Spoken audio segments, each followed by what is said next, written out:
Welcome back to the Life Outside podcast, where we share stories from outside to hopefully inspire you to get outside as well. My name is Cam Bostock, and on today's episode, I chat to Phil Gore. Phil is an accomplished ultramarathon runner, specialising in backyard ultras, a race style where runners complete 6.7 kilometre loops on the hour, every hour, until one person remains. He is the current Australian record holder and previous world record holder with a 102-lap personal best. That's 102 hours in a row, covering 684 kilometres. Phil shares incredible stories from his biggest races and also some great advice for aspiring backyard ultra runners. We hope you enjoy. G'day, Phil. How are you, mate? Not too bad. How are you? I'm doing really, really well and excited to chat to you this afternoon. I mentioned just before we started recording, but I've been following you from afar for quite some time. Actually, we live in the same city. We're both Perth boys, and well, you're a superstar in the backyard ultra running world, which you probably wouldn't call yourself that, but it's obviously true. And it's, I don't know, there's a sense of pride as a fellow Perth boy, knowing that in the backyard, the sport of backyard ultra, like there's someone from Perth who's just like crushing it on the world stage, and it's a real privilege to chat, man. Yeah. Thanks for saying. Yeah, I just see myself as a normal person that, somehow ended up running these crazy long distances. But yeah, it's weird. Yeah, it would be. And it's a fairly niche sport, I guess, backyard ultras. But you are clearly one of the best in the world at it. And it just blows my mind what you do. It just blows my mind. I do a lot of hiking, not much running, but a lot of hiking and a lot of long distances. And just seeing the longevity in these races that you do, you're able to last so long. It blows anything that I could even imagine doing on trail out of the water. And yeah, super inspirational. I've signed up to my first ever backyard ultra this year.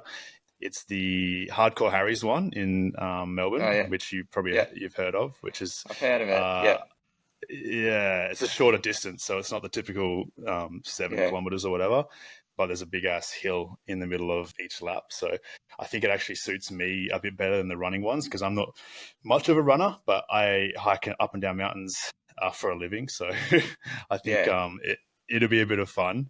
But I know that there's going to be like a ton of people listening that have no idea what a backyard ultra is. This is not a backyard ultra podcast, but we do love yeah. everything outdoors. So I wonder if you could give us a little rundown on what the hell BYUs are, and yeah, maybe a bit about why you have decided to make it your thing. Yeah, so basically it's a last one standing race. So there's no defined finish line. It just keeps going till there's only one person left. So everyone does a 6.71K loop, and you have to do that within an hour. If you finish it within the hour, then you line up for the next lap and you go again. If you fail to make the hour, or you just choose not to start the next lap, or you might start the lap but then turn back, then you're eliminated. And so yeah, basically it keeps going till there's only one person left. So as soon as the second last person drops out, that last one standing just has to do one more lap to be declared the winner. So, I mean, these races can go from anywhere from, let's say, 15 hours to 110 is the current world record. So there's a big variety in how far it can go. And yeah, it really comes down to those last two people, how far those last two people can push themselves. Yeah, crazy. So it's a very unique sort of ultra race because there's really only one finisher. There's only one person who reaches the finish line, which is essentially just being the last one standing, compared to a typical ultra race where, there's going to be a winner, of course, but, everyone can finish in backyards. If you drop out at any point before being the last one standing, you get a DNF, a did not finish, and it's better luck next time. Yeah, exactly. It is a DNF, but also for a lot of people, it's like a very proud DNF. It's the sort of race where you can really test your limits. You can see how far you can go, and pretty much anyone except for the winner gets to find out how far they can go. It's that winner that's kind of left wondering, oh, how much further could I have gone? Because pretty much once they've done their last lap, the race is over. So that's very interesting, actually, because I know in your case, quite often you'd probably have quite a bit left in the tank because you tend to win. I mean, I don't think I've seen you lose a backyard ultra except maybe like the world champs at Bigs that one time. Yeah. There might be another time, but you pretty much always win these things. You're always the last one standing, and typically you have, I guess, quite a bit left in the tank, and so you're the only one on the day who kind of didn't push themselves to their absolute limit. Yeah, so I did the first one I ever entered. I came second in that, so that was with 39 hours. And yeah, I was like absolutely destroyed at the end. I took a couple of steps over the start line for lap 40 and just collapsed on the ground and literally had to get carried away. And then yeah, I had world champs. Disappointing that my next DNF had to be at the world champs, but having said that, I still went to 100 hours. I had issues starting with my leg in the early 70s, like mid 80s. I was thinking this is my last lap. So to hang on to 100, yeah, I'm still pretty happy with that. I mean, you can't be mad with running for 100 hours straight. What is your like the least amount of laps that you've won a backyard ultra with? 33. So I did that at Right. Red Dirt Backyard last year. So that's up in Karratha. Yeah, like a remote. Well, it's not super remote, but yes, it's a smaller community. So many people there running their first backyard. I think, yeah, the assist had run a 16-yard backyard before, so he'd doubled his BP to 32. Wow. And I've done the one more to get 33. That one, it's yeah, you probably know Karratha, but it's very hot up there. There was Yeah. no shade on the course, so it was very difficult conditions. And yeah, even though I only did 33 hours, it was still a very tough 33 hours. Yeah, yeah. I imagine, you've probably won a few races in the 30s and 40s, and like at this point, that's crazily enough, that's like a very easy sort of time to last for you. So you feel like, you've got plenty more to give, and you're almost just like wishing that the person who comes second, which you call them the assist, I guess, Yeah. you kind of wish that they could just keep pushing so you can as well. Yeah, certainly there's times where, I might be looking to get a record or a new PB or something like that. But you know what, when you're in the moment and the other person's, it's down to two people and the other person's looking like they're not going to be able to do too many more, kind of a little part of me is a little bit relieved, and it's just like, you know what, let's just get this done. Yeah. But yeah, it is a sort of event where you do want to see how far you can go. And certainly before the race and after the race, that's kind of, yeah, what you wish you can do. But during the race, it's very different. You're just like, why did I sign up for another one of these? You know what? If everyone just dropped out right now and I could just go do one more lap and have this finished, that'd be a good day. Yeah, it's crazy. So you've just come off a backyard ultra a couple of weeks ago, right? I think it was Yeah. in Sydney. Is that correct? Yeah. Sydney's Yeah. Backyard Ultra. Yeah. Yeah. So you won that one. I think it was 80 odd laps, which is Yeah. that's a pretty long race. But I remember reading or seeing you post about like lap 80, or your last lap was your fastest lap. Is that correct? Yeah, that's correct. So yeah, it was 33 minutes for my last lap. And that's taken into account as well, like probably the first maybe 200 meters, I was walking with John, who was the assist, and yeah, just trying to get him to do one more lap. So I did waste a little bit of time there, but then once he decided, no, this is me done, I was just like, yeah, cool, let's get this done. And just, yeah, had a lot of energy left, so I thought, let's just burn it all on this last lap. Yeah, I was going to say, so that tells me that you definitely had more in the tank, even after 80 odd laps, you were like, well, I'm just going to burn all my energy now and get my fastest lap to finish it. Like you probably could have gone a lot longer, which it's just mind blowing sort of how far ahead you are of at least probably the Australian backyard ultra community. I know there's a few guys that sort of test you in some races, and it's at the point now where, you're going up against the best in some of the other countries around the world and going toe to toe, which is wild. How many backyards have you done up until this point? 13, I think. Right. Yeah, it'll be 13. Yeah. Yeah. So you're pretty well practiced, and I can imagine you learn something from every race, right? And so you Yeah, improve because there's so much strategy to it. You know, we'll get into it a bit more as we chat, but you know, there's sleep and there's hydration, nutrition. You've got a whole crew, and there's all the little yeah, things that sort of add up to being able to go a long, long way. yeah. And that's what I kind of like about it. It's not just go out there and run. It's all the strategy and the like logistics and all of that behind it. Even just like the little things like, yeah, just being organized, having everything labeled, making things easier for your crew. It's all these little one percenters that, yeah, it's like the accumulation of marginal gain. So you work on all these little one percenters and it might not seem like a big deal, but when you add them all up, yeah, it does translate into bigger time savings and, yeah, and you being able to go further. Well, it's because you're doing a lap every hour. If you can improve like five little 1% things every lap, that adds up to a lot over 50, 80, 100 plus laps, doesn't it? And so Yeah. every little change you can make on a lap to lap basis, which is sort of, you know, make a huge difference exponentially over the whole thing. Yeah, definitely.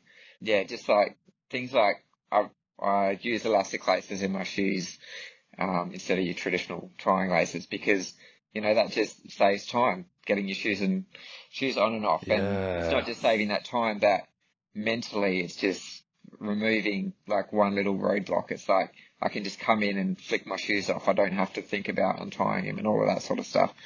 So yeah, it's just something as little as changing your laces over can make a big difference. Yeah. Insane. Insane. For that 82 laps that you just did in Sydney, how many kilometers was that? So it was 81 laps and it was 543 kilometers. You say you've got the elastic laces on, which helps you flick the shoes off. Are you changing your Yeah, shoes fairly often, or are you sort of just taking them off to air your feet out when you're like in your downtime? yeah. So I'll change them probably every 12 hours. Okay. So yeah, when I'm kicking them off, it's just just let my feet breathe a little bit. Yeah. The crew will get in there and massage my feet. Sometimes I'm dunking them into ice baths. But yeah, I think taking the shoes off between laps does make a little difference. Especially like when I have my sleep laps. Yeah, I don't want to sleep with my shoes on. Just want to let them air out a little bit. Yeah. All right. So you've done 13 backyard ultras. Yeah. You've gone a long, long way up until this point. Take me back to the first one you ever did. You said you came second with 39 yards, which is already a ridiculous number to do on your first race. Why did you? What got you into doing backyard ultras? It's a crazy thing. I have a few mates who do it. A good mate of mine, Kyle Douglas, which Yeah. you probably know Yeah. him. I've been there when he's racing a few of the Perth ones, and that's where I've seen you a few times as well. But I don't understand the mentality of wanting to go in and just basically go until you just physically can't anymore. What was the motivation for you to sign up for that first backyard ultra?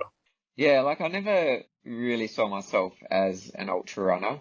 I was happy doing, the 5K to marathon distance.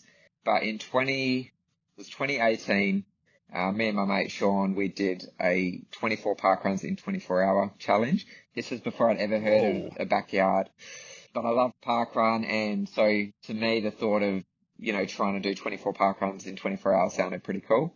Like I'd already Yeah. done I'd done a few where we'd done 7 park runs in a day, which is kind of just during the daylight hours. Then we'd done one which was 16 park runs over 24 hours.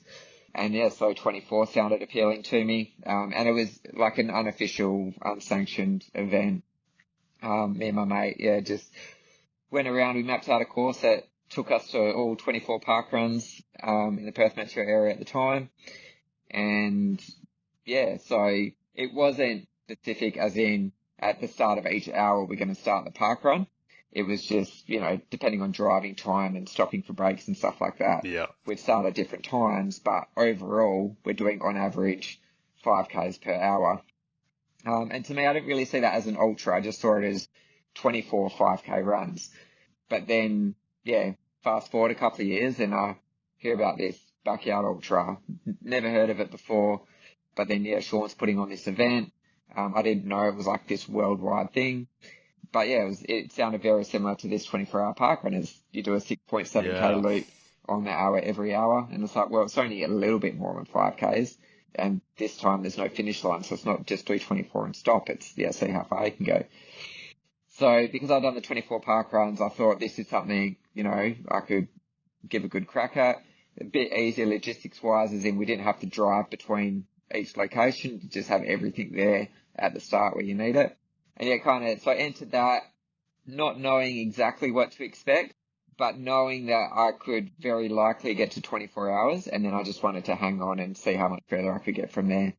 And I probably, there was a lot of good ultra runners there, like people who'd done, 100 mile, 200 mile races. And I wasn't anywhere kind of at their level. But just kept chipping away. And, then all of a sudden it's like, oh, I'm in the top 10. Like I didn't expect to be here. And, then I'm in the top 5. And it's like, well, this is weird. And then, pretty soon it was just me and one other guy. And it's like, how did I end up in the top 2? And the other guy, so it was Michael Hooker. He was looking very strong the whole time. Oh, I know Michael. Yeah, I started to have issues. I can't remember what it was now, but it would have been something with my legs or my knee or something. And I was just struggling to get around the laps. And then every time I start the next lap, I see Michael take off. And I was just like, it just got to me mentally as well. It's like, I'm not going to be able to beat this guy. But I still wanted to push myself as far as I could go. But got to lap 39. I finished that and kind of collapsed on the finish line, and everyone's like, no, come on, get up, one more. So made it to the start line. There was only like a minute to spare in this lap. Took a couple of steps over the start line, and then I was just like, no, it's not happening. And just collapsed again and got carried off. So I was absolutely destroyed by the end of it. But I just kind of, afterwards, I just, kind of developed a love for it, because I was just like, I'd kind of gone into this without a lot of expectations. I hadn't had a specific training thing for it or a specific plan. And I was just like, if I focus on this and train for it properly and came in with a proper plan and sorted out logistics, I reckon I could go a lot further, and let's just see how far that is. So that's kind of when I pulled out all the stops and made that my focus, and now it's just like consumed my life. So insane, dude. The fact that you made it that far in your first race without having training specifically for it and having all the things in place that you do now is obviously a testament to the fact that this is your thing. I feel like you were made for backyard ultras. So you hadn't done any long distance like running besides that parkrun challenge, like any ultra races or marathons. Had you done much of that before? I've done a 12-hour run, which was 2019, start of 2019. And I did all right in that. I came second in that with 124 Ks. I wasn't really like bitten by the ultra bug then. It's like I'd done that race and then I just went back to doing my 5Ks. And, I'd done a few ultras, like technically the ultras, but I just saw it as like a little bit longer than a marathon. It was the 6-inch trail marathon, which is like 47 Ks. So it fits the definition of an ultra, but I was just like, you know what, this is just like a marathon that's a little bit longer. So I never really saw myself as an ultra runner. I wasn't really, bitten by the bug or had desire to run stupidly long distances.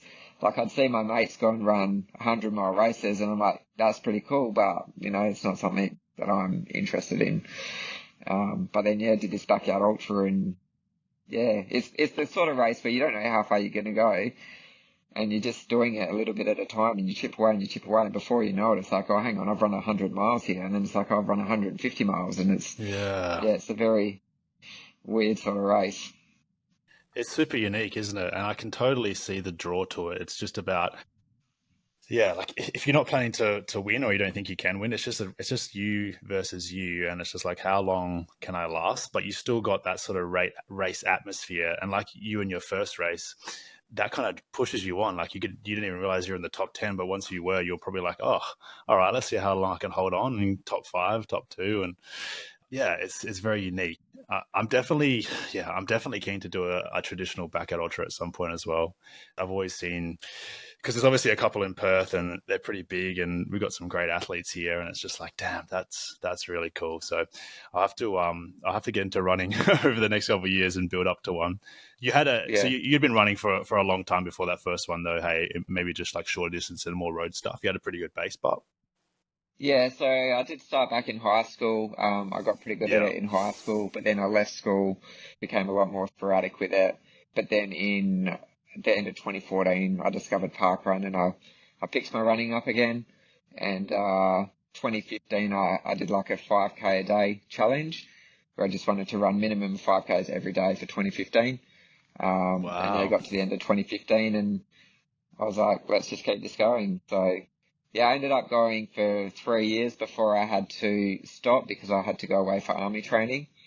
But then, yeah, pretty much as soon as I got back that first day, I was out running again.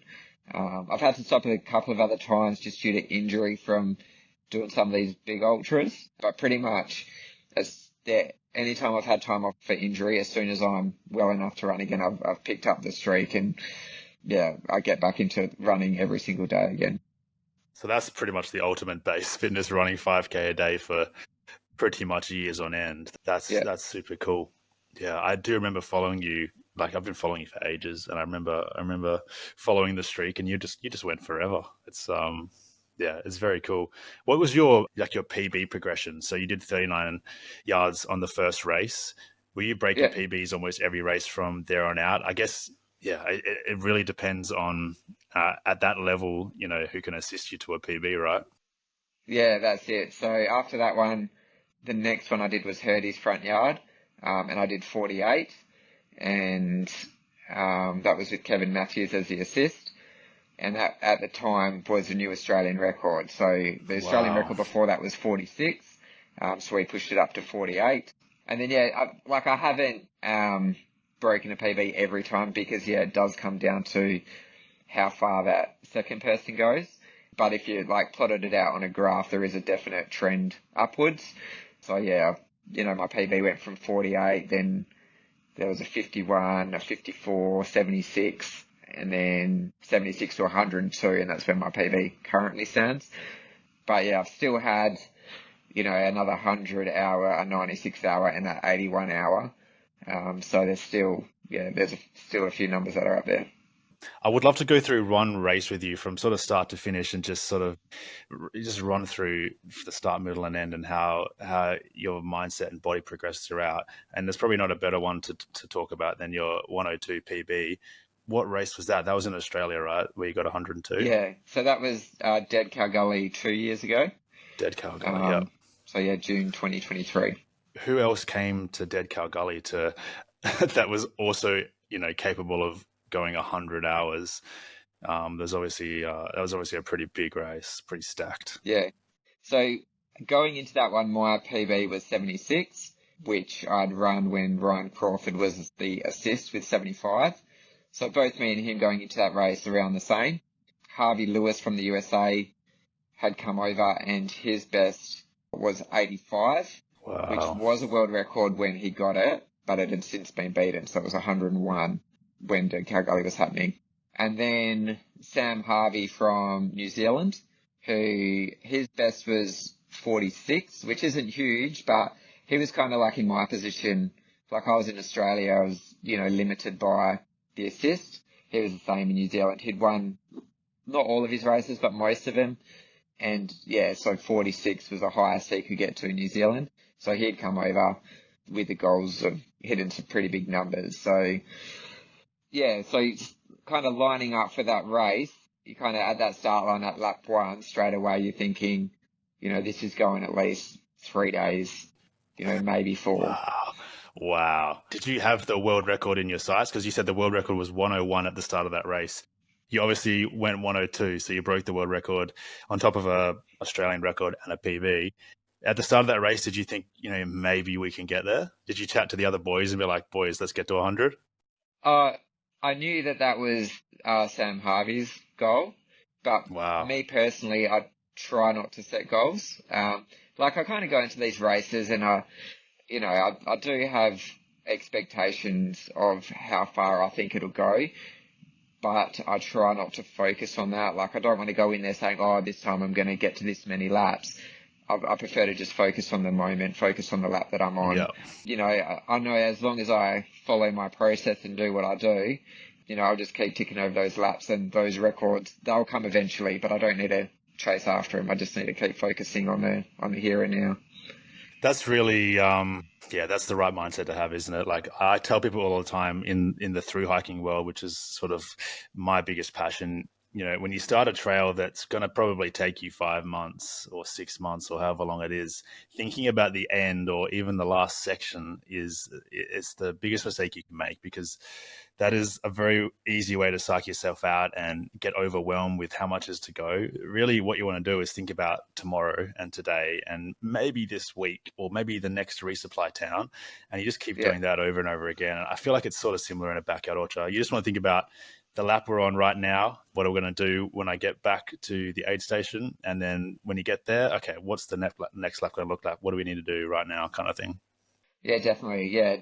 Just, yeah, break it down into those chunks. So not necessarily just only focus on that lap. Like I might look forward to, during the night, I'll be looking forward to sunrise, things like Mm, that. And you can break it down into, your 12 hours of day and your 12 hours of night.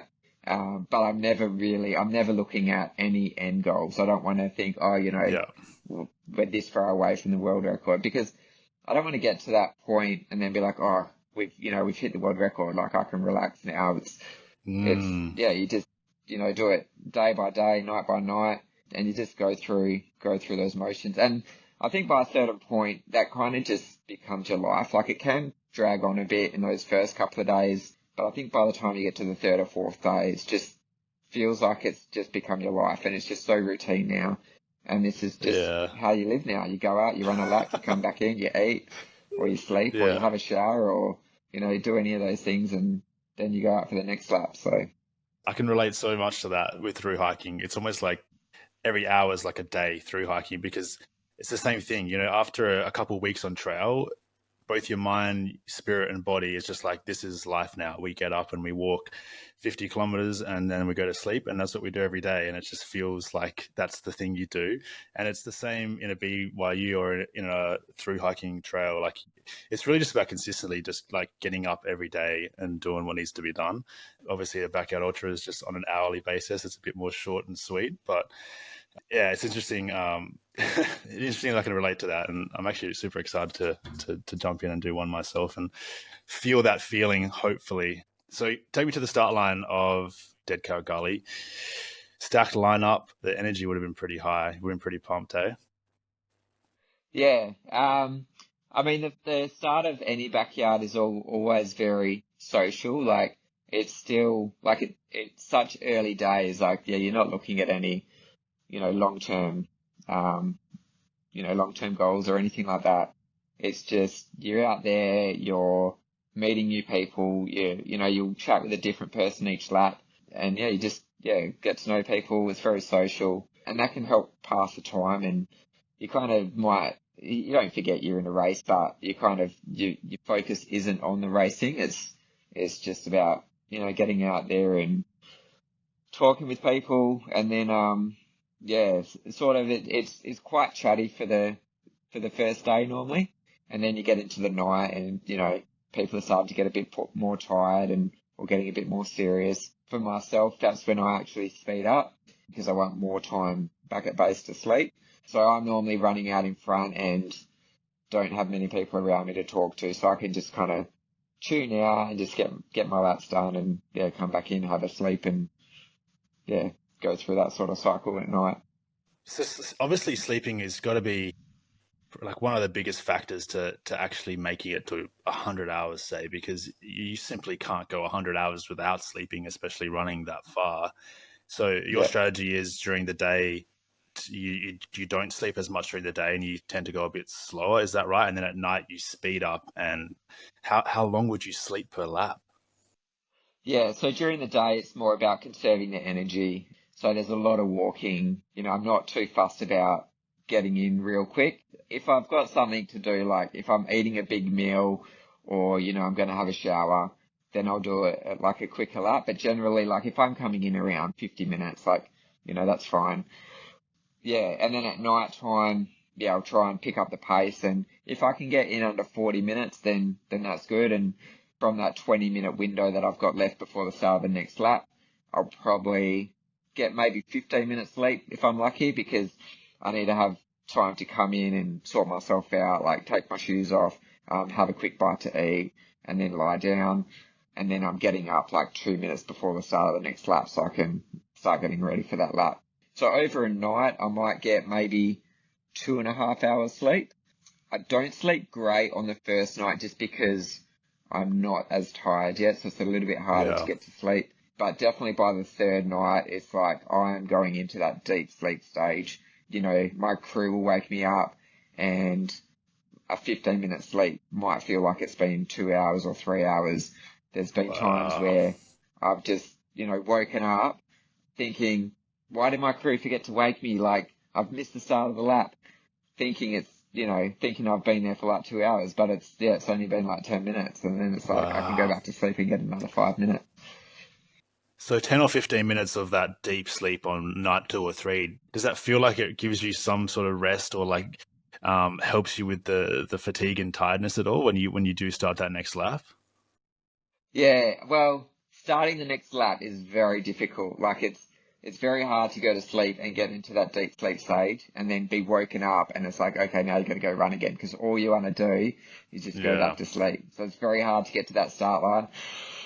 But you do it because that's what you got to do and you don't want to miss the start. So yeah, you get out there and you start your next lap and you just go through the process and you just run that lap quicker and get back in and have some sleep and keep doing that until sunrise.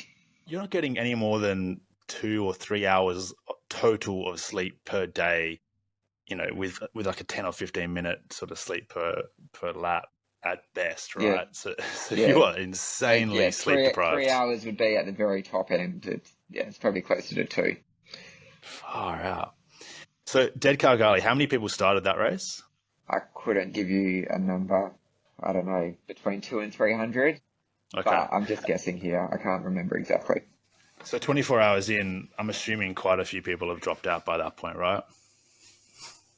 Yeah, it can often feel like a very different race. Like the first day is, as I said, it's very social. Yeah. There's a lot of people about.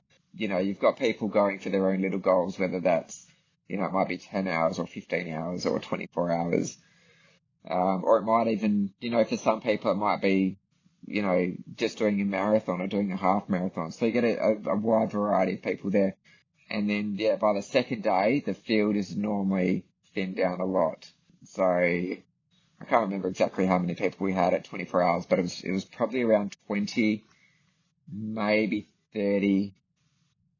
Like, if you had 30 people there, that would be a lot to have left at 24 hours. So, yeah, the majority of people are gone by that point, and it's like, the people that are left is not, there's not many of them, and they're probably going to, some of them at least, they're going to go pretty far. Yeah. Well, you get a lot of people drop out after 24 hours as well, because it's like, they've done their 100 miles and, some people are happy with just hitting that goal. Then you'll get the people that drop out at 25 because they're like, well, I'm not just going to drop out at 24 because everyone drops out at 24. So they do that one more and get to 25. But then, it kind of feels like after 25, it's like everyone who's there is pretty serious and they're there for a long time. So it's 24 hours, exactly 100 miles? Yeah, and that's where you get the 6.7 from as well. So it's such an odd number. But when you divide 100 miles by 24 hours, you get 6.7 Ks per hour. Okay, that makes sense. I feel like that's clearly a pretty obvious goal for a lot of people. 24 hours, 100 miles, is pretty clean. That's probably something I would aim for, I reckon, as like a stretch goal. It's funny, like when I'm through hiking, you build up so much fitness on trail when you're out there for months at a time. And last year I was on the Pacific Crest Trail in the US, and we actually did it's called the 24-hour challenge, which is like a lot of hikers do it when they're sort of at peak fitness a couple of months in, where you're trying to go as many miles as possible as in a 24-hour period. So you just sacrifice sleep for one day and just kind of send it for a bit of fun. And I got 127 kilometers, which I don't know how many miles that is, 70, 80 miles. Yeah. To be fair, there was a few thousand meters of vert in that as well, and a backpack. But that killed me. That really killed me. Like, I didn't injure myself or anything, but I was so cooked by the end, and just like, it was only 24 hours, but I felt so sleep deprived and everything hurt.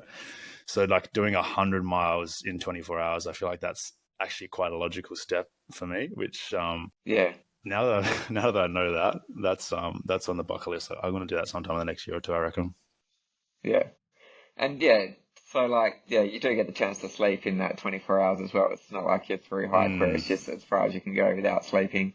yeah, yeah, And it's like the speed doesn't matter as long as you're doing it under the hour, of course. But I mean, you could walk like 80% of the lap and just run 20% of it and still finish in under an hour. So it's a very right, yeah, generous time. It's like that 6.7K distance. It's like, if people were just running one lap and they only had to run one lap, like a lot of people could do that in under 30 minutes. Um, yeah, but yeah, but it's like, can you back that up?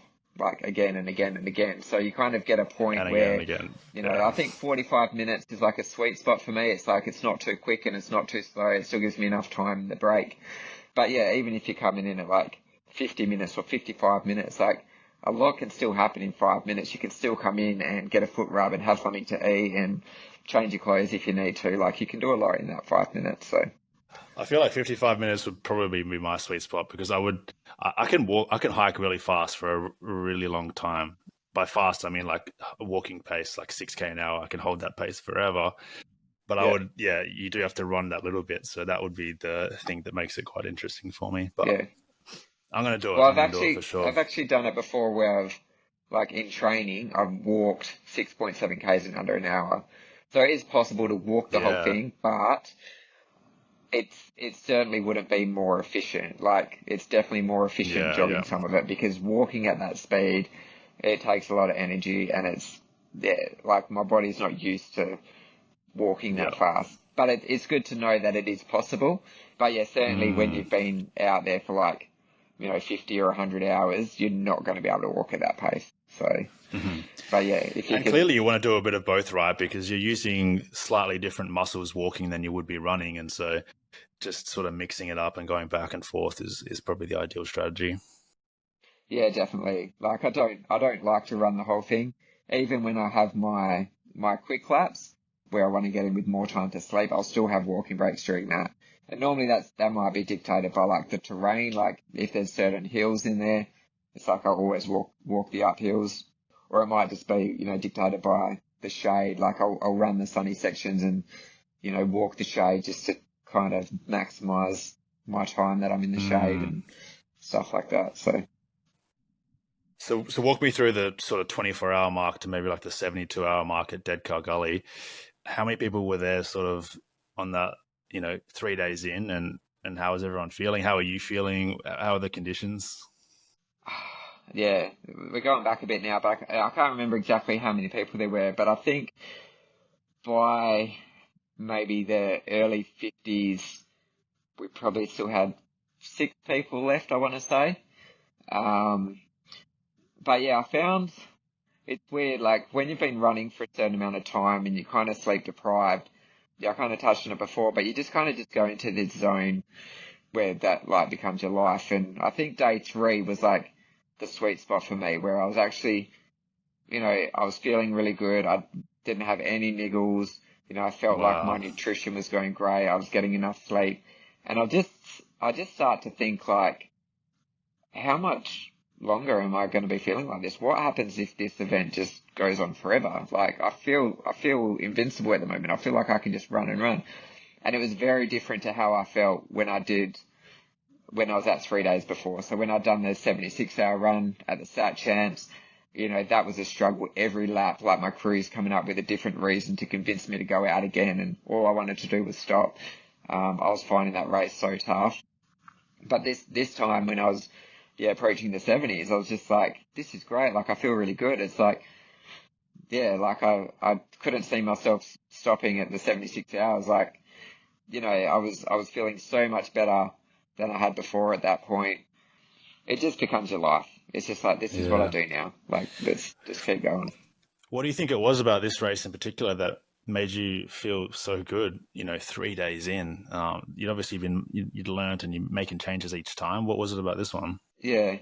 So I learned a lot from that 76-hour race that I had where like I kind of struggled. I pretty much struggled the last probably 15 hours in it. I think lap 60, I had like this weird leg cramp, which I thought was going to knock me out. But I just stuck with it and kept going. So I learned a lot from that, and adjusted my salt strategy and my caffeine strategy. So yeah, coming into Dead Cow, that was all fixed and that was working well for me. But I think also just starting that race and knowing that Harvey Lewis was there, so the guy from America who'd done 85 yards before, like mentally, I'm already thinking this race is going to be going on for a while. Whereas like when I'd done the 76-hour race, it's like the Australian record at that point was 59. My best was 54.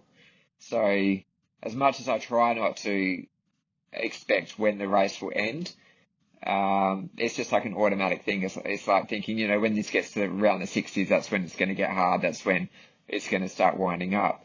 And then when we're still going at 65, 70, I'm finding it very hard to keep going.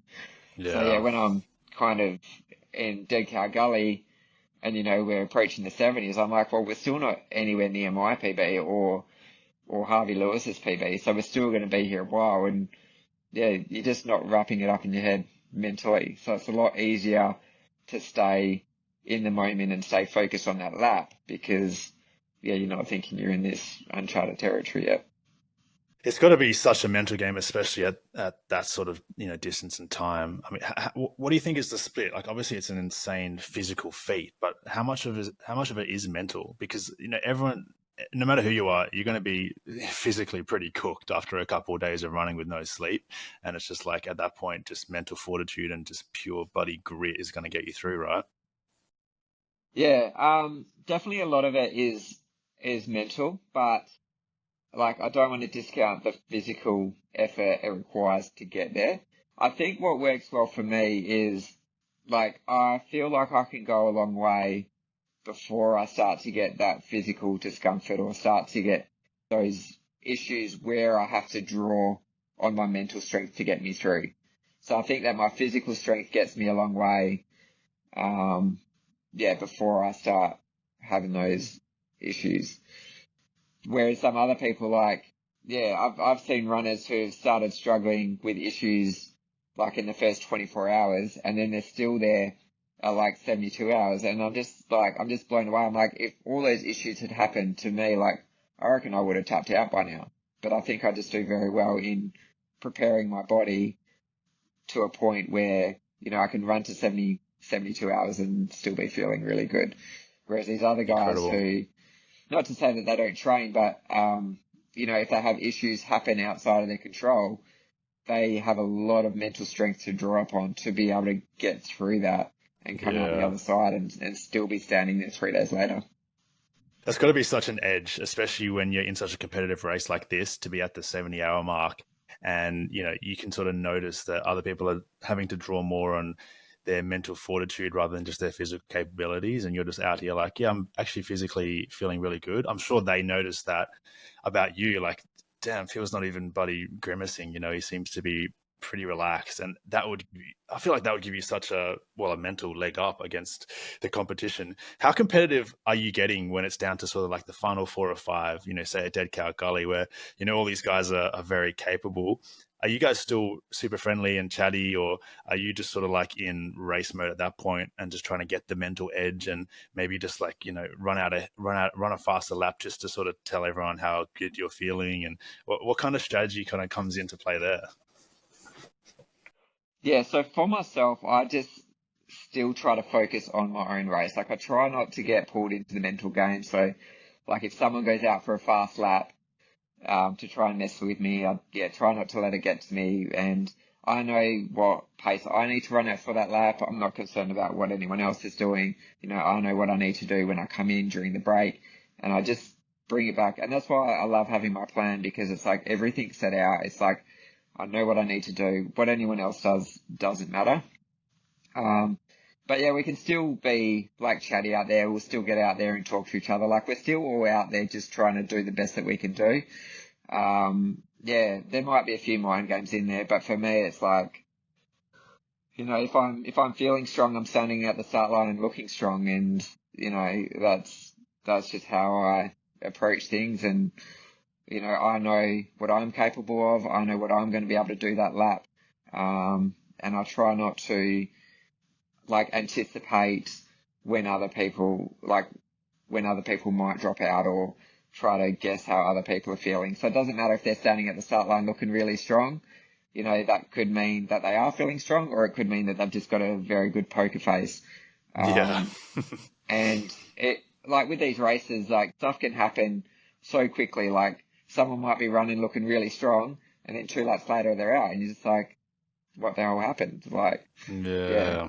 It's the sort of race where anything can happen. So Yeah. It seems like bucket ultras are just purely about consistency, right? Obviously consistently having to hit a certain distance every hour for as long as possible. But it seems like you really try to keep you try to see everything consistent, whether it's your mindset, sticking to the plan, trying to get, this amount of sleep, and, every night, every day, sort of, you got this consistency about you the whole way through. And that's probably a big reason you're so successful, not letting things bother you, or get you down, or motivate you even. It's just like, this is what I have to do. I'm just going to do it.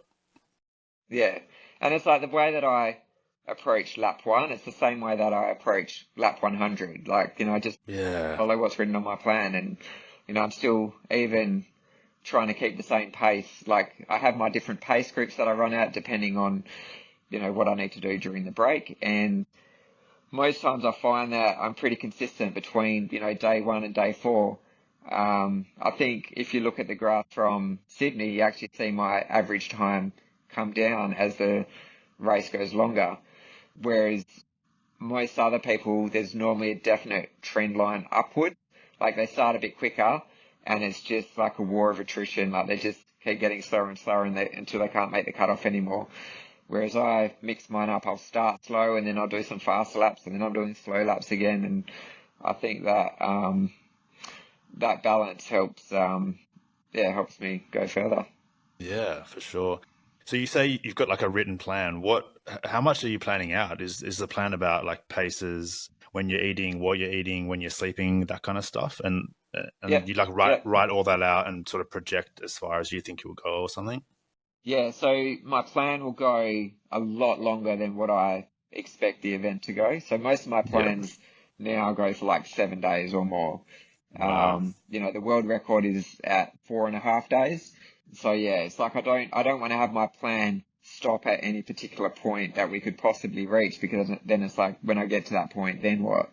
I want to go in there with like 7 days worth of food, because I don't want to get, say we even get to 5 days, and then, my plan ends. It's like, oh, well, now I haven't got any food to go to the next hour. So, or then, you've got your crew rushing around trying to buy stuff, and yeah, then you got to improvise and adapt, and it's just better to have it all set out in advance. But yeah, so yeah, my plan will go up to like 7 days or more, and it's not because I think that we will get there, but it's because I think we won't get there. I want to kind of have it at that point. Yeah.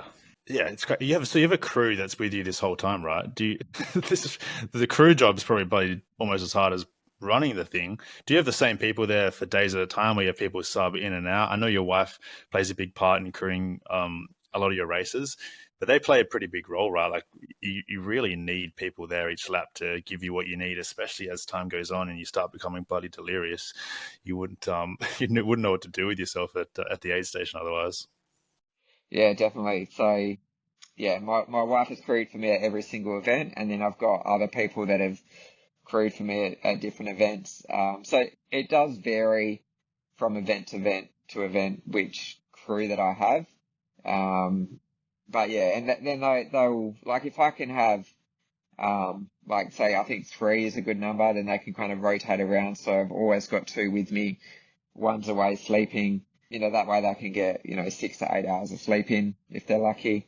But I think, yeah, just having that consistent crew throughout the whole time, everyone kind of gets into the rhythm of what needs to happen, and they're all over what's happened already. So, if you have multiple different crew coming in at different stages, it's a bit harder to, like, transfer all that information over. And, but yeah, I'll have my plan for them, and it'll tell them exactly what's going to happen in the break, whether it's having a shower, putting on sunscreen, exactly what food I'm going to eat, everything that I have is all labelled and organised. So yeah, while I'm out running, they're just looking at the plan. What's he doing when he gets back? Okay, he's doing this. And so then they have got that 45 minutes or so to get everything ready. And so when I come in, it's like, it's ready to go.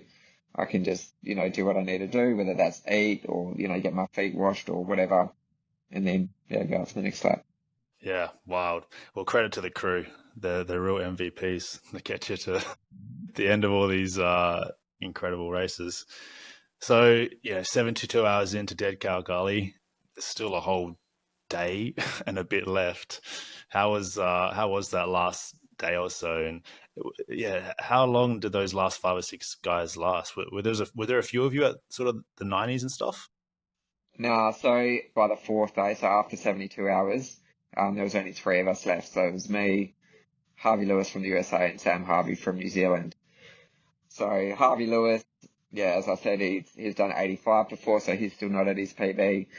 I've done 76, so I'm getting pretty close to my PB. And Sam Harvey was well beyond his PB, so he'd done 46 before. But yeah, we're all looking pretty strong. I was running at, as I said, I've got my set paces, which I run each lap at. And that was quite different to what Sam and Harvey were running at. So they were tending to run a lot of their laps together, and I was out on my own, which suits me okay because I'm the sort of person that, yes, I do love to run with other people and chat with other people, especially like in the first day of a backyard when there's lots of people around. But I'm also the type of person that can run very independently, and I don't need someone there to talk to necessarily. I can keep myself, my own mind occupied and distracted. So we were just all out there running, and there was no sign of this is wrapping up soon. And then I got past my PB of 76 and, still feeling good. We're approaching Harvey's PB. So he gets past 85. So we're now getting into the 4th night. Wow. And the nights were were very cold at Dead Cow Gully. So it was quite hard to get moving sometimes. And it was like when you're out there running and you're so cold, all you want to do is you just want to get back and hop in your warm bed and not come out again. So that 4th night, it did seem like, I reckon the 3rd night was the easiest. And I reckon the 4th night, I was probably starting to feel it a bit. Harvey drops out at lap 90. So that was, the middle of the 4th night. It was down to just me and Sam. I still didn't really get a sense of it wrapping up. Like we were kind of within earshot of the record. So that was kind of the next logical thing to look towards. But then kind of towards that morning, Sam was really starting to struggle. And so his crew started talking to my crew. Sam had asked if I could run with him. And I was in the zone, like I was happy running my pace and getting back with enough time to sleep. But also, like, we're so close to this record, I'm like, well, if Sam drops out, we'll miss out on that record. Yes, I want to win this, but yes, I also want to see how far I can go. And so if helping Sam get through those last few night hours means that I can go a bit further, then I'll just, sacrifice my sleep and my routine to help him get through. Right. So I ran with him for a few hours. We were coming back in with reasonable time, but not enough time for me to get into my proper sleep mode. So I kind of sacrificed that sleep. But then the sun came up, and as often happens with any ultra, that sun coming up just gives you a new lease of energy. So then, Sam was looking good. I think we'd just kind of ticked over that 96 hours, so that 4-day mark. We're now into the 5th day, and that world record is kind of in sight. So we go back to doing our own thing. So I'm back running at my pace. Sam's running fine on his own. And then, lap 98, so like 3 laps out from the record, Sam just started to go downhill rapidly. He was having issues with his breathing. I think it might have been pneumonia. Or something like that. anyways, and there was like a lot of like conjecture. It's like, well, you know, how far do we let these people push themselves? You know, like he's Yeah. clearly got some health issues going on here. Yeah, like, is it safe to let him continue? You know, we're this close to the record, but we can't just say, oh yeah, we're close to the record, so we'll put someone's life at risk kind of thing. But then, yeah, the good thing about a backyard ultra is you're just doing it one lap at a time. So we're not saying to him, oh, you got to go run for the next 3 hours. It's like we can just do an hour and see how you feel, do another hour, see how you feel. Yeah. So that was we kind of came up with a plan. Like, I would run together, I'd stay with him. There was a follow car nearby, just so if anything happened, like, he would have been able to get it attended to pretty quick. So yeah, we ran 3 laps together. We completed lap 101 together, which equaled the world record. And then, yeah, so at that point, you know, Sam was like, yep, we've reached the record. I can tap out now. And that was kind of an agreement he'd come to with his crew as well, just given the health issues that he was dealing with. It's like, yeah, let's just get to the record and then I'll call it. So yeah, we both finished 101, and then, yeah, I went out on 102 as a solo, last one standing, and it was just such a surreal feeling. And I just remember taking my phone out and taking a video, just talking about how I was feeling, because, yeah, I didn't want to go and run the lap super fast or anything. I just kind of wanted to take it all in. I'm just out there running, and I'm looking at the cows for one last time. Like, these cows over the course of 4 days, like, they've been skittish at the start, but then they got used to our presence, so they'd start like coming up closer to you. So yeah, just like little things like that. And I'm like, just telling myself, like, here I am running like the world record lap. Like, no one's run this far before. And so I just kind of was trying to soak it all in. And so I was running parts of it. I was walking parts of it. I think I came in, I don't know, probably mid-40s. That was probably what was on the plan.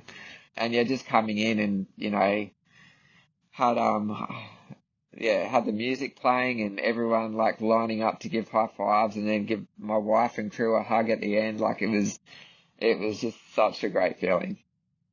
Dude, sounds magic, man. Sounds absolutely magical. Yeah. Well, congrats. I know it happened quite a long time ago, but Yeah. and the world record's been since beat, which is crazy. I'm sure that Yeah.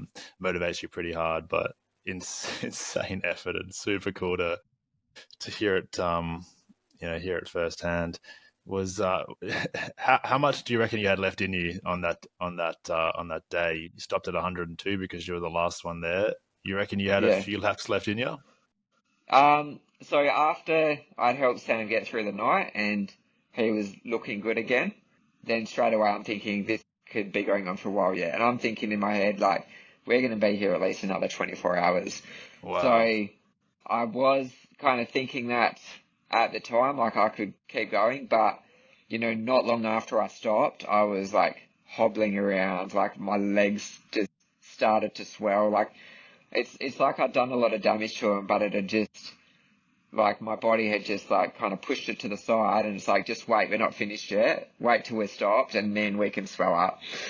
So I just started having all these issues, and like I couldn't run for maybe a week and a half afterwards. So I had to stop my run streak, and yeah, I was pretty wrecked. Like, I was pretty wrecked for probably a week after that. Like, I wasn't sleeping properly. And so, yeah, as much as like at the time, I thought that I could probably go 24 hours, like another 24 hours. As soon as I stopped, I was just wrecked. Yeah. And I was not going out for another run. I think that's where the mental game comes in, because, you know, mentally you were prepared to go that distance, but as soon as you got sort of the permission to say, okay, I'm done, the body very quickly followed suit and was like, yeah, we were always done. It was, you were just holding on because you're so damn stubborn. Insane. What would happen if you both pulled out on the same lap? Because, like, is it a draw? How does that work? Then we both DNF and there's no winner.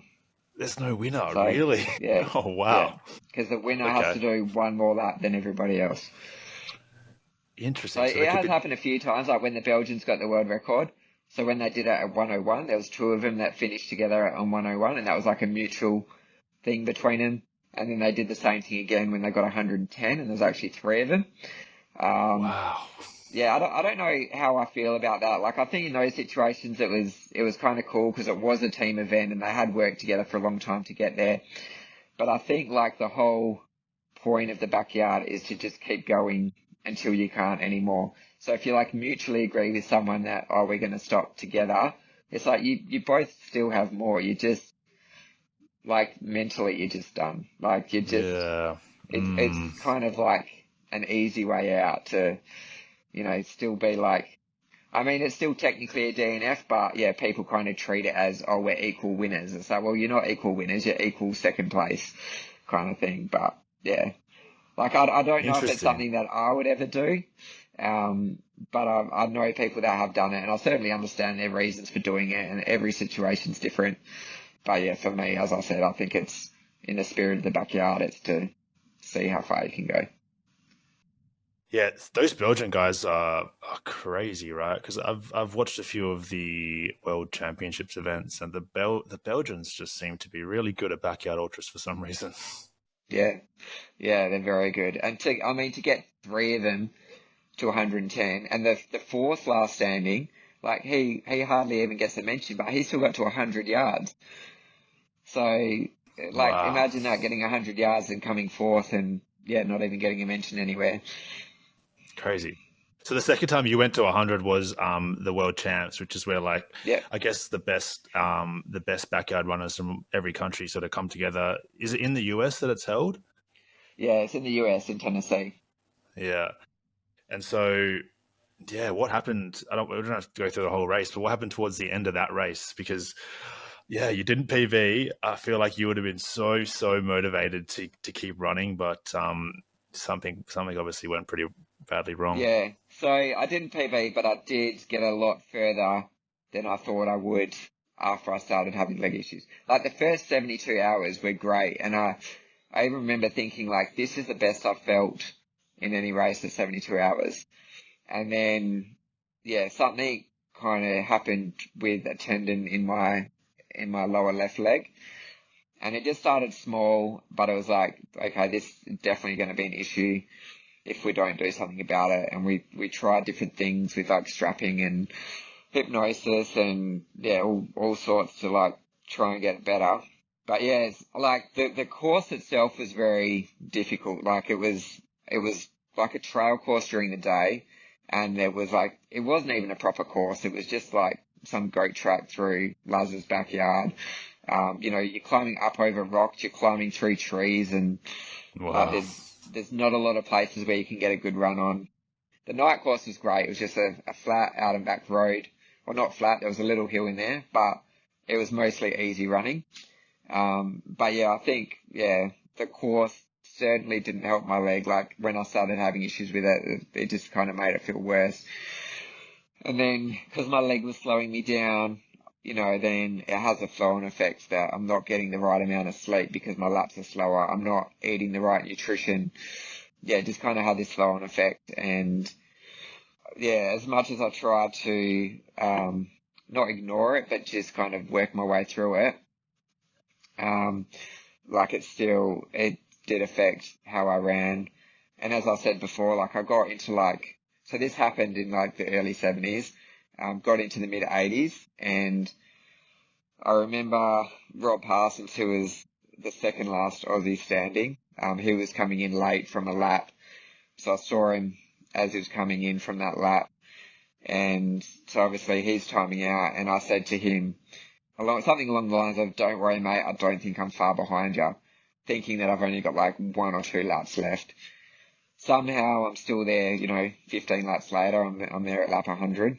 Lap 100, I had a fall. Like, the trail course was horrible, and I saw so many people fall over, especially on the first day. But I hadn't had a fall myself. So this is the first time I've fallen over. I've tripped up on a rock or a tree root or something. I'm that fatigued that I haven't even put my hands out to break my fall. I've just landed flat on my chest and on my chin. So that's taken the brunt of it. I've kind of got up, dusted myself off, like, try to get moving again. My leg's now feeling a lot worse. Plus, I'm starting to feel a bit dizzy because I've banged my head. But it's like, I've just got to get this lap done. So I finished lap 100. I think I had like 2 minutes to spare. I said to Jem, like, that's it, like, I think I'm done. You know, I was showing her, like, my chin's, like, dripping with blood. She's like, no, you can't finish, you gotta go do another one. So, yeah, quickly got my flask replaced and grabbed something to eat or something, and I'm going out, and I'm just starting that lap, and my legs are now so painful, and the first bit isn't out, I'm back on a road, so I was, like, managing the road okay.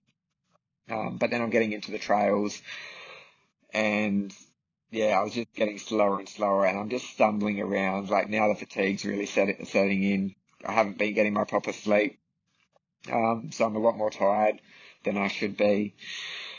And I got to like the halfway point, or just before the halfway point, so I wasn't even halfway yet.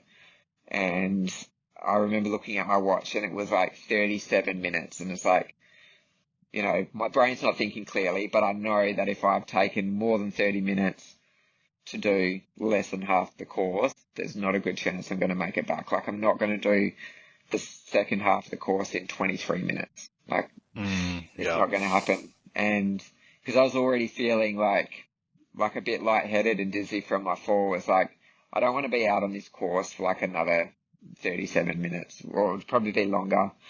You know, I could be out there for another hour. So it's like, I'm just going to take a shortcut back. And then, so where the halfway point was, every lap there'd been like a crowd, like a small crowd, like, you know, five people or so come out and watch and cheer people on. But this lap there wasn't anyone. But I'm like, well, these people that come to this point, they're coming here from somewhere. So there's just like a little barrier tape. So it's like, I stepped over the barrier tape, and it's just like, I'll just follow this path and see where this goes. And yeah, that led me back to the race village, which I didn't even realise was a race village at the start, because I was coming at it from a different angle, and all I knew of the race village was it was just like sandy and rocky, but where I came out it was like all bright and green and lots of grass. Right. And then, yeah, so my first thought was, it's like, this is a music festival, just the way that, like, people were packing down gazebos, but I thought they were setting something up. But then it kind of clicked when camera crews and stuff came out to me. It was like, okay, no, I know where I am now. I'm back at Race Village. So yeah, came back in and sat down, and yeah, that was my race done. And it was kind of a weird feeling as well, because like my race was done, but there were still other runners out there going, and so they were still running their race, and it was just weird to like finish the race, but the race itself hadn't finished. Like, it was a bit of a only weird a second feeling. time for you, right? Yeah. And even like the first time that it happened, it's like I finished, but it's like that guy was just doing his last, like Michael was just doing his last lap. So I knew it was finishing, whereas this is like, there's still 3 people left, and it's like, yeah, you don't know how much longer it's going to go. But yeah, it's a bit weird. Like, how much longer did it go? So that went to 108. 108, So, wow. Yeah. Yeah. Unbelievable. What do you think? What do you think your limit is? Because there's got to be an upper limit to this, and I think that probably just keeps getting pushed up and up every year when new records are set. Like, probably 10 years ago, 50 laps was probably like, no one's ever going to get more than that, and now people are doing 110. Do you have an idea of like maybe what you or someone would be capable of doing if like everything aligned and there was 2 runners who just went a long time? Yeah, I don't know. Like, I remember when I first started, or first was getting into these, and the world record was 68. By the time I went to do my second backyard ultra, it was 75. And I remember putting 75 on my plan as like, okay, this is a number that a person has reached. It's not a number that I'm going to reach. You know, I put my plan up to 96 hours, and I thought that was kind of ludicrous to think, you know, that's a bit far-fetched that my plan's going to 96 hours. But now I've done 96 hours on 3 different occasions. It's Wow. like, the reason I like was drawn to these events is because it's like I wanted to see how far I could push myself. Like, I wanted to see what my limit was. But now, like, having done them for a while, it's kind of cool not knowing what my limit is. So I want to, I wonder if I can just keep doing these events without finding that limit. Like Mm. obviously, yeah, I did have that DNF at 100, but I mean, a few things went wrong there. So I don't know if I'd say that that was my limit, but I mean, when I did the 96 hours and the 81 hours, I was feeling so good at that point, and I did feel like I could go on a lot longer, but I don't want to put a number on it. It's kind of nice knowing, Yeah. it's kind of nice not knowing what my limit is. And I think if I put a number on what I think I can go to, I think I'm just going to limit myself to that. So I just want to leave that open-ended. Yeah, fair enough. When's the next opportunity to come up against the world's best? Like, when's the next world championship? Well, the World Championships in October, which I'm not sure if I'm going to or not because it's on the exact same weekend as the 24-hour World Champs. But Okay. in 8 weeks' time, I'm going to Dead Cow Gully again. So we're going to have Sam Harvey, Harvey Lewis, Marion Whoa. Gertz, who's the current Belgian or one of the current Belgian world record holders, and then plus the Australians like Ryan Crawford, James Blanton, John Ash. So yeah, there's a few other internationals in Jeez. there as well. I think there's a few that have done over 80 yards. There's maybe, I don't know what Tim said, but maybe like 40 people who've done over 50 yards. And when you look at people like Sam Harvey, who went from 46 to 101, yeah, like any of these guys that have done 50 could easily go into the hundreds. So I think Dead Cow Gully is going to be a really big event. That may as well be the world championship. I had no idea that Harvey Lewis and the Belgian is coming over as well. That's going to be Yeah. a fun one to watch. I wanted to ask you a little bit about recovery post race, which has come to the top of my mind again because you're saying that Dead Cow Gully is in 8 weeks and you're 2 or 3 weeks removed from the Sydney Backyard Ultra. How long does it take you to get to back to like sort of optimal fitness and where all the fatigue's gone? Because that seems like an insanely fast turnaround to me, like sub 3 months between two huge ultras. Yeah. So I mentioned before about my run streak and how I've had to stop occasionally to recover from these big ultras. But since Big's in October 2023, that was the last time that I went a few days without running. So I think I went like maybe a week and a half after Big's without running. Um, but since I started again, I've been through 3 backyards, two 24-hour runs, a 100-mile run. So I've had all of these big ultras where I've still got out and run the next day. So yeah, I'm kind of, it's a little bit scary how quickly I recover. So Sydney's was 2 weeks ago, and today I feel like I could go and run another backyard ultra today if I had to. Wow, that is blowing my So mind. knowing that I've got another 8 weeks still where I can do another, a proper build period towards that, yeah, I'm going to be a lot more, I'm going to be a lot better recovered by the time the Gully comes around. That's just superhuman recovery. What does a build look like an 8 week build up until an event like this where you're thinking you're going to go very far? Like, what kind of weekly mileage are you hitting?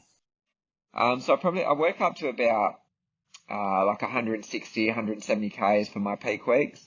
And I'll probably do that in like 3 different cycles. So do like 3 weeks of build or 2 weeks of build, then like a deload, then another couple of weeks of build and deload. Probably maybe 4 or 5 weeks out, I'll do a run, which is say, anywhere between 80 and 100 Ks. Before I'll start to taper 2 weeks before, and like my last long run before taper will be like a 50K run. So yeah, that's kind of it in a nutshell. Unreal. Jeez. Well, before we go, do you have any tips for me who's never done one before, or anyone who's listening who's interested in a backyard ultra? Like, what would your like absolute beginner friendly, like amateur level tips be for like say going 24 hours? Like, I've got this 24-hour. I mean, I've got this backyard coming up in November. It's the shorter distance but bigger vert one. But Yeah. I'm super keen to do a traditional one at some point, and any advice would be sick. And I'm sure there's plenty of listeners out here whose interests have been piqued, and would love to have a go at some point. Yeah. So my number one advice would be don't set yourself a goal. So you say you want to go and you want to do 24 hours. straight away you're limiting yourself to that 24 hours, and you're going to approach, you're going to get to that 20 hours, 21 hours. You're going to be struggling to get through those hours because you just got to hang on till 24, and then you're going to be happy with that. But you want to, aim bigger. If you are going to set a goal, have it something so ludicrous that you don't think you'll ever get to, like set it as like 150 or something. So then you're never satisfied. You get to 24 hours and you're like, one day out of 6, I'm getting there. Right. And also have a plan. So just break it down hour by hour. Just have an idea of what pace you want to run at. Have an idea of what you're going to eat when you get back. Those little reminders like when to put on sunscreen or when to change a shirt or when to have a foot bath or, things like that. Have your plan go up to some stupidly high number so you're always going to be ready to keep going lap after lap. I like that. I'm mindful that you've got to go, but you've just reminded me. I'm actually really curious. What do you eat on these? Like, are you just eating like a ton of candy and just high fat, high carbohydrate foods, or are you eating like real meals occasionally? Yeah, so I do try to have some like substantial meals in there, probably like every 3 hours. So it might be like oats or, ham and cheese wrap, burritos, microwave meals, stuff like that, like a bit more substantial. And then in between, it's stuff like, those custard pouches, jelly, fruit, lollies, chips, sun-kissed. Yeah, so a lot of high sugar foods, not high fat foods, trying to avoid the fat. Make sure I've got some protein in there as well. So I like my oat choc milk. I have the choc milk, and then obviously like in your stuff like burritos and your ham and cheese wraps, you've got protein and stuff in there. But yeah, it's like nutrition is a very individual thing. So just because this stuff works for me, it's not going to work for everybody. But what I will suggest is just test this food when you do your long runs. You want food that's easily digestible, and so stuff like custards and jellies that don't really require chewing go down really well. Whereas like if you have like sandwiches can be great nutrition, but if it's like really hot and you're a bit dehydrated, just trying to eat that bread can be very dry and hard to get down. So I try to avoid stuff like that. But yeah, it's a very You mentioned individual Sunkist. thing. I can imagine drinking as many calories as possible is probably handy as well, right? Washing down food with like soft drink or whatever. Yeah. So the Sunkist is a trick I learned from Sean Bell when I crewed for him running around Australia. So he had apparently worked out that Sunkist had the highest amount of calories per serve. So yeah, that's why I add Sunkist into my nutrition plan. Insane. I forgot that you crewed Sean. I followed his trek around, well, his run around Australia, which was just, that blew my mind. The fact that he was able to hit 80 plus K every day for however long he did it. And I'm good friends with Yeah. Brooke McIntosh, who's currently running around Australia and hitting that sort of 80K mark every day. And it's just so inspiring seeing people like yourself, Brooke and Sean, who are just out here doing things that just seem like they should be impossible, yet it's happening before my very eyes. I freaking love it. I need to chat to Sean on the pod at some point. That'd be really cool. Yeah, definitely. Yeah, it was so good crewing for him. Like I learned so much about, like things that I can apply to my races, and just from watching him do what he does. Yeah. Well, Phil, thanks so much for joining me today. Thoroughly enjoyed this, and I feel like I've got a bit of a fire lit inside of me to have a real go at one of these races at some point. Where can people follow along a bit of what you do? And maybe, I know you post quite a bit during your races, or like your crew tends to post a bit during races, which is really, I love following along those. Where's the best place for that? So yeah, just on Instagram, phil.gore.ultrarunner. And then you can follow me on Strava as well. So if you just search Phil Gore on Strava, you should find me. Epic. I've seen some of those Strava entries after a backyard ultra. If you want to see the craziest Strava entries you'll ever see, just follow Phil there and just check him out after he's finished a race, because it's wild. But I'll link those below so people can jump on and follow along the adventure. But yeah, thanks again, man. Really appreciate your time. No worries. Thanks for having me. Good chat. If you guys enjoyed this episode, make sure to follow along wherever you are listening, and rate the podcast 5 stars if you did enjoy. I'll catch you in the next one. Cheers, guys.